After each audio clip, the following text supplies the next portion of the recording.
give him the pie? Yes! Shall I? Yes! Now if you're feeling lonely... If you're feeling lonely... Straight away you've got Hi-de-Hi and Neon. And you know you're in for a rollicking half hour. If you got the blues, I got some news. Join in the fun in your blue suede shoes. It was an event, the weekly event. It was very big. I mean, we had a ball in Hi-de-Hi. We had a great camaraderie between us. We were like, you know, we were all a big happy family, really. To the holiday rock. The comedy map of Great Britain would have to be completely redrawn if David Croft and Jimmy Perry had been knocked down by a wartime bus. Together, they were responsible for over 200 episodes of ratings-busting TV shows, and each of their shows has been based on their own experiences. Dad's Army grew out of the time Jimmy Perry spent as a member of the Home Guard. Hitler, he's at work. He's half army, so's his army whistle while you... Your name will also go on the list. What is it? Don't tell him, Pike. Pike. And the memories Perry and Croft had from serving in India at the end of the Second World War were turned into It Ain't Half Hot, Mum. I'll have you on that train and up the jungle so fast your feet won't touch the ground! Show 3, making a hat-trick of successes, was based on life post-war. No holiday camp would be complete without that. Perry had a job during his summer break from RADA at Butlins Holiday Camp. David Croft worked at Butlins as a Redcoat entertainment producer. With plenty to drink, plenty to eat and plenty to do, holidays like this go all too quickly. But while they do last, they're a grand tonic for those who like to take their pleasures in a crowd. The whole train went into their own personal station. It was a vast organisation and very successful and very well run. It was clever. Butlins Holiday Camp in the late 40s was wonderful. The war was over, we got through it, people were having an amazing time.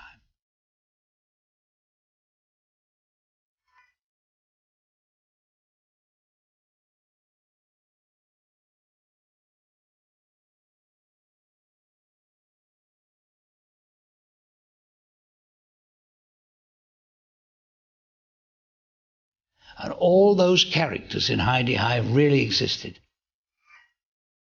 It was the entertainment staff. So Hi-de-Hi was about the entertainment staff in a fictional version of Butlins in the 1950s. Now they needed the actors to fill the yellow coats. Ruth Maddock had appeared in a couple of ITV police series and also had success in the movies. In 1972, she played the part of Mrs. Diebread 2 in the all-star Burton and Taylor version of Under Milk Wood. Tell you fortune in the tea leaves, Lord Cutclass? Tick-tock, tick-tock. Must rush, Mrs. Diebread. 2. Mrs. Diebread 2. Not Mrs. 1. She's another. Tick-tock 2. Jimmy introduced me, and David then said, "Do they all talk like that in Wales?" I went, "Oh, I thought, I'm not going to get this part." But I did get it. Gladys Pugh! And Gladys Pugh, the Queen of the Glockenspiel, was born. Hello, campers. And don't forget, I am also your sports organizer. We can organise my sports anytime, love. Look at that chassis, lads. You've left your engine running. When certain members of my family picked up a telephone in those days, I noticed that they had what we call in Wales a twang. Hello, campers. Hi-de-hi!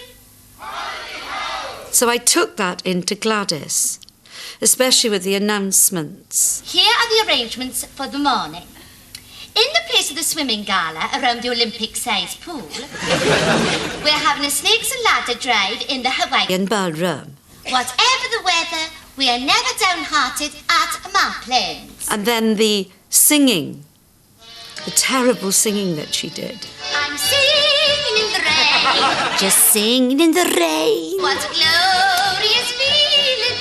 Another Maplins regular who would belt it out whether you wanted her to or not was Peggy Ollerenshaw, inhabited by Sue Pollard. I was born in a trunk at the Princess Theatre in Pocatello, Idaho.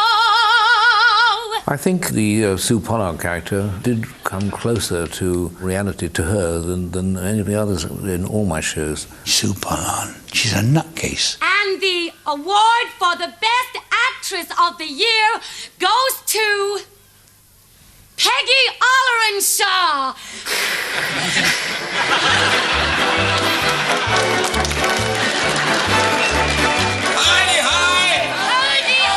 She's got to be Cinderella, and she never goes to the wall. Hi. Sue Pollard's first taste of fame came when she finished second to a singing dog in Opportunity Knocks in 1974. In 1979, she got herself an even shaggier co-star in Two Up, Two Down. We want something that reflects an offbeat, irreverent, anarchistic approach. What about... She's a marvellously flamboyant character, and she can jerk the tear so naturally too. I mean, it's, you find yourself with a lump in your throat when she's played her scenes. You know, she's quite wonderful. I just want you to know I'm not going to give up. I'll keep on trying and I'll be wearing that yellow coat one day. You'll see. Hi. Ruth Maddock and Sue Pollard were joined by a diverse band of performers taken from all areas of entertainment. From classical actor Simon Cadell as ex-university don come entertainment's manager Geoffrey Fairbrother. This is a big one. One of the highest spot lights of the week. The Holiday Princess competition. Now, Dad, put down your binoculars. Barry, what are you It's not me. You've got your weight on the wrong foot, you silly cow.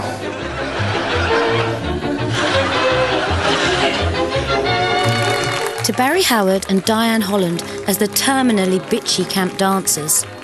If anyone says one more word on this subject, I shall leave the room, the camp and the town. And an unknown TV warm-up man called Felix Boness.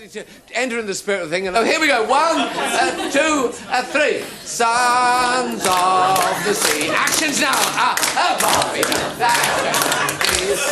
David said to me one day, he said, we're going to write a part for a riding instructor who was an ex-jockey. You get on our nerves talking about horse racing and bets, so we're going to give you that little part, which they did, and I was thrilled to pieces with it.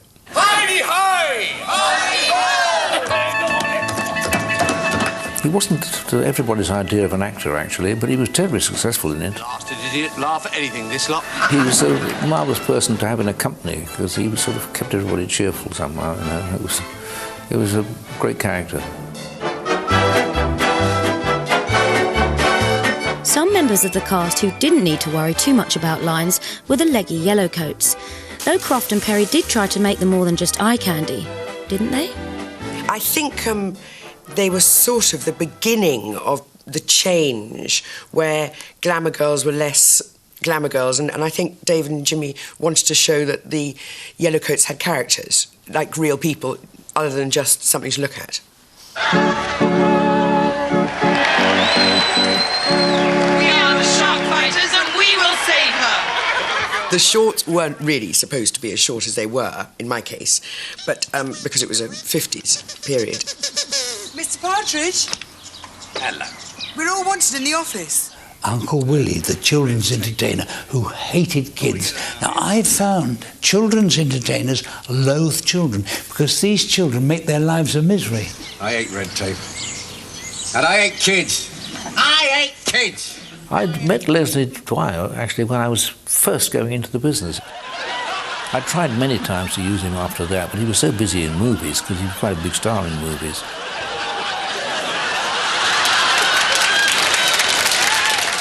The late Leslie Dwyer is one of the unsung heroes of British cinema. With an acting career that spanned over 50 years, he appeared in such classics as The 39 Steps, The Way Ahead, and In Which We Serve. And appearing alongside able seaman John Mills, his character was an eerie foretaste of Hi-de-Hi's Mr. Partridge. There must be one bottle of beer somewhere in Scotland, just one wonderful bottle of beer. One of the hardest pieces to fit in the Hi-de-Hi casting jigsaw was the larger-than-life camp host. The result became a bit of an in-joke. I don't want this to get about, but I've been for an audition for television in Manchester. They're doing this new show. It's about a lot of people that live in this mucky street. Apparently I'm dead right for it. Yeah? I think I've got it.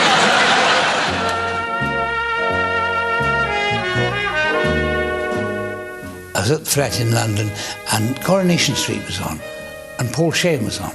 Some folks don't know they're born, do they? No. I'm not supposed to be sick. I am sick. Of course you are, mate. That's what I'll tell them back at the office. Nudge, nudge, wink, wink. Now, what we wanted was a seedy, slightly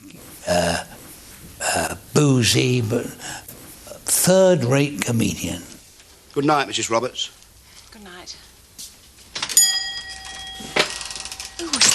And I'd remembered him from a play called Summer Season, which he'd done on BBC Two. And I thought, that's the man. Little lad went home to his mother. He said, "Mother, are pants people bionic?" She said, "I don't know. Why do you keep asking?" He said, "I've just heard my father saying he could screw ours off that blonde on telly." His background was great, actually, because he'd won the Comic of the Year type thing in clubs up north. He was a formidable comic. This one's an impression of the famous go-away bird. Bugger off! There was a club act, and all Ted was a club act. The only difference was I had to remember their lines, not mine. My name's Ted Pulvis, and I'm your camp host. And when I say camp, don't get the wrong idea, Mrs. Woman. There's nothing like that about me. The only thing was I turned it down. That shocked you, ain't it? It's purely a matter of economics. He doubled the money and I did it. Simple as that. They based the characters on our own personalities, because I was always a bit po-faced and rather naive in those days, and I think they used a lot of that quality about me in the Spike character. Right, don't overdo it. So you've got Ted, who's awful, teaching Spike how to be a comedian. First rule of comedy, you must have reality. Have you ever seen a girl who walks like that? You've never seen a girl with balloons for knockers? Spike would go anywhere and do anything for Ted, you know. Isn't he wonderful? What a performer. I'd give anything to be like him.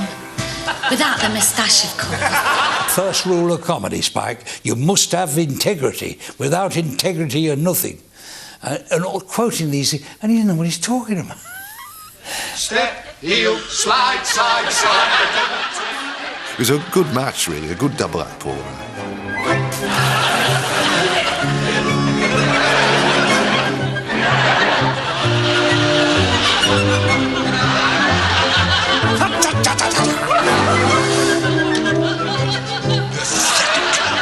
Oi, come on, we're starting.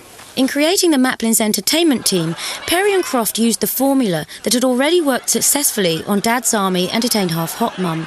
They wrote from their own experience and about a certain type of character. Ted, why is Peggy wearing a moustache? Because she's supposed to be Gary, so don't let on she's a girl. Everything they've done, they're all losers. And the Brit loves the underdog. Well, here I am, back where I belong. Back among the deadbeats and has-beens. Winners aren't funny. We're all losers in one way or another, you know, when the chips are down. And people who are... I was once asked to write a series for Rex Harrison. Don't laugh. I said, what's funny about Rex Harrison? He's got all the women he wants, got all the money he wants, got everything he wants. That's not funny. It was the same in Dad's Army. All those businessmen who had never given each other the time of day normally, but they all came together under the common umbrella of the Home Guard. Who do you think you are kidding, Mr. Hitler? Dad's Army first marched onto our screens in 1968 and still hasn't really left them. It was a show that unerringly hit the target.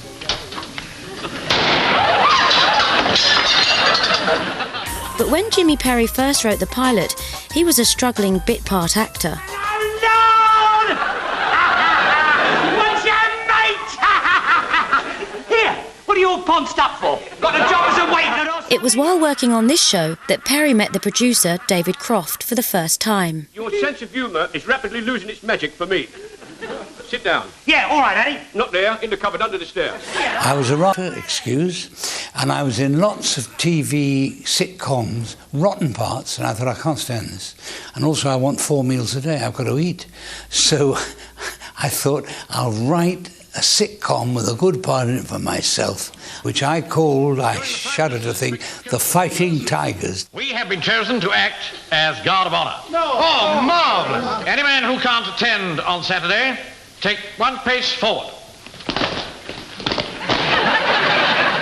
He did write the script to give himself the role of the Spib. Why can't you come, Walker? Well, I've got me stall in the market on Saturdays. And he was very upset, I think, when I wouldn't cast him at it, because Although he was an excellent actor and would have played it very well, I wanted him beside me as a writer in the box when the show was going on. On reflection, perhaps they were right. But I didn't think so at the time. I was furious. So furious, in fact, that Croft did give him the role of a bad music hall comic. My wife, she's so fat, I have to put a bookmark in to remember where her mouth is. The Fighting Tigers changed its name to Dad's Army and went on to become, well, Dad's Army. David Croft went on to produce another huge success, this time about a bunch of losers in a department store called Are You Being Served?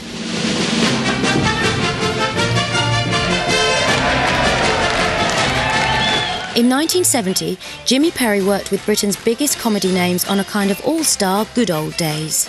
Take your places for Wilton's, the handsomest hall in town. We got hold of Spike Milligan, Hang out my legs for the chicken to roast.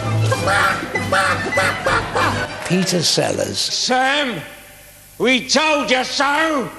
Blast your eyes! and numerous other well-known artists, including Ronnie Barker. A soldier once was I, fighting though much admired.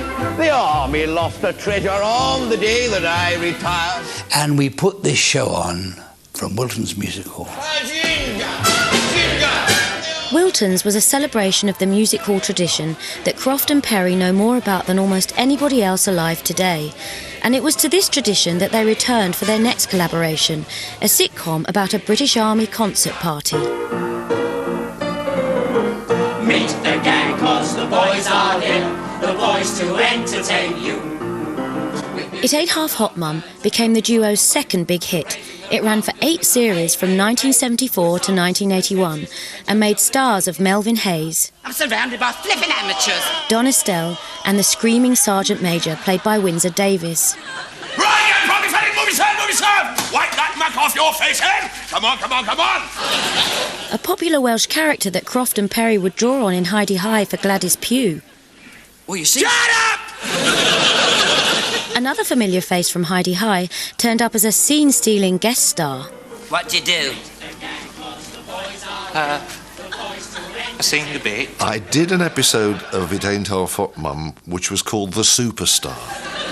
I sing a bit. He sings a bit. I was a gormless RAF Irk who comes along to audition for the concert party, and he can do everything that they can, only better, on his own. He could sing opera, he played classical piano, he tap dances, he does a vent act. There's no business like show. And plays jazz trumpet, all at the same time. You know, when can you get that happy feeling when you are stealing that extra pound? There's no...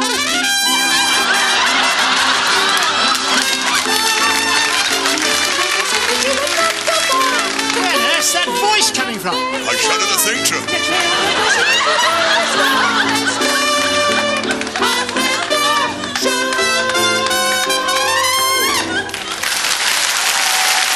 And I think it was as a result of me doing that, I've always felt that it was, that they when they wrote Heidi High, they wrote Spike with me in mind. I think that must have clinched it.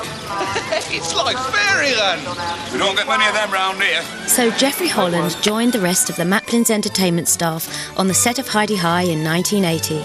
The series was screened a year later and was an immediate success, with audiences rocketing to 15 million by the end of the run. Croft and Perry proved once again that with Gladys, Ted and Spike, they could create characters as compelling and recognisable as those in any TV soap. But they also created a memorable character that the audience never saw. We never met Joe Maplin. We saw his feet, actually, and a body coming out of a car. We never actually came face to face.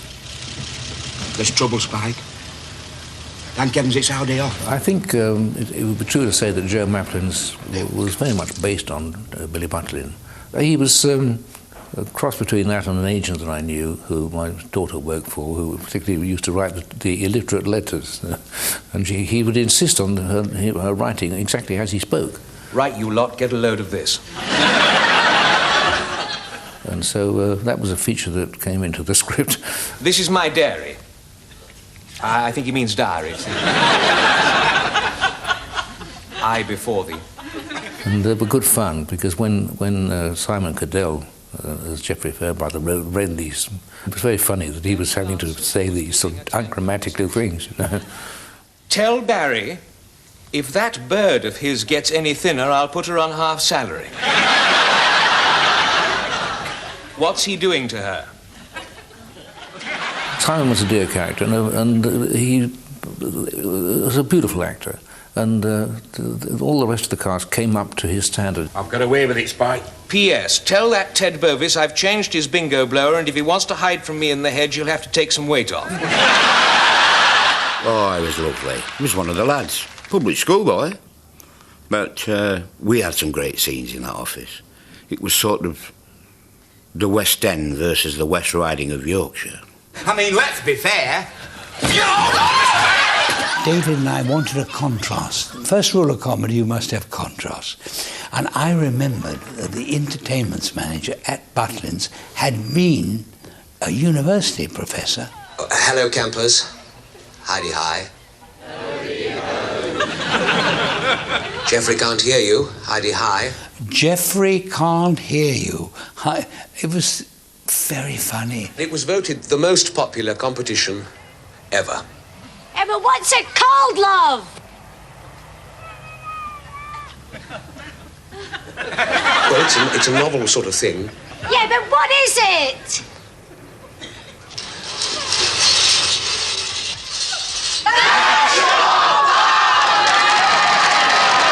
And he's so embarrassed, and that's what made the comedy. Boom. Why did my heart go boom? Me and my heart go boom, boomity boom, 'cause I found you. She was making up to Simon's character. So I didn't need the words, it was only looks. You know, she just go all doughy-eyed. Oh. Oh. Oh. Geoffrey! Not wanting to let Heidi High hijack his acting career, Simon Cadell left Maplins at the end of the 4th series in 1984. He continued to work regularly in TV and theatre, winning an Olivier Award for Best Comedy Performance in Travels with My Aunt in 1992. Tragically, his career was cut short by cancer, and he died in 1996. A great loss to the profession, passing away at 45.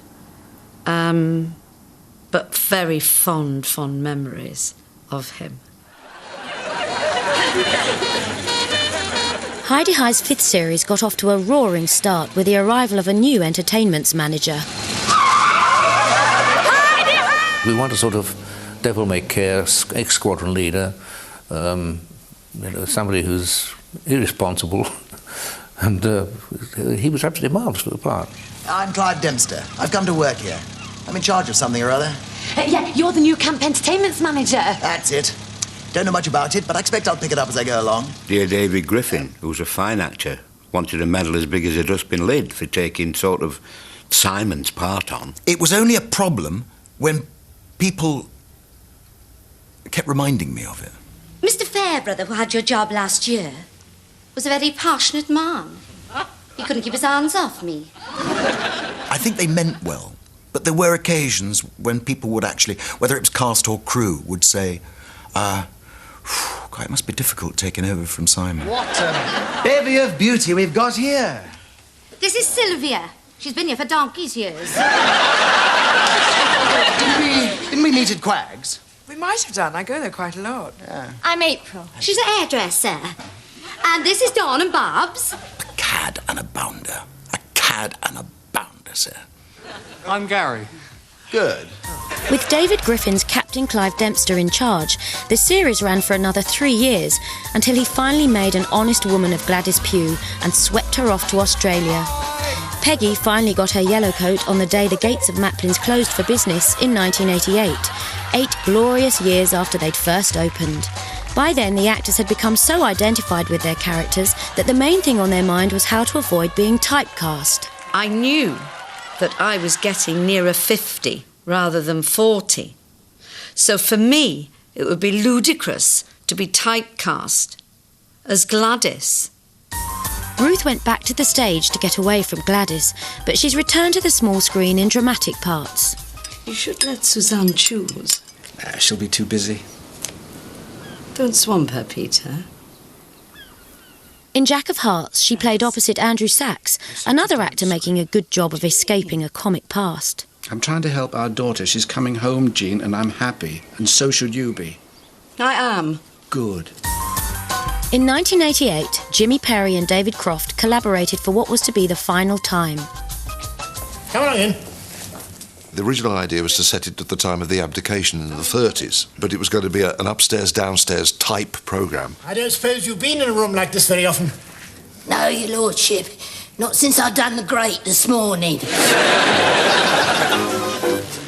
Heidi High's Paul Shane, Geoffrey Holland and Sue Pollard took the downstairs parts, and the officers from It Ain't Half Hot Mum joined the cast as ready-made toffs. You rang, me lord. 1, 2, 3, 4. Long live Derbyshire! You Rang, My Lord gave Croft and Perry the chance to explore the interesting dynamic that had grown between Paul Shane and Sue Pollard on Heidi High. When she played my daughter in You Rang, My Lord, we did develop a much broader and much deeper relationship. You're not going to fill your pockets with this, are you? Not a single note will go into my pocket. You promise? On my mother's life. She died 5 years ago. You Rang, My Lord bowed out in 1993. It marked the end of one of television comedy's greatest partnerships. Nearly 30 years and 4 monumental series after David Croft and Jimmy Perry first met on Beggar My Neighbour, David Croft took Shane, Pollard and Holland with him for his next series, Oh Dr. Beeching, which chugged along for 2 series before the company all went their separate ways. Paul Shane continued to work in the public sector, appearing as a hospital porter in Holby City. Now, what I want you to do is throw a punch. While Sue Pollard brings the spirit of Heidi High into everything she does.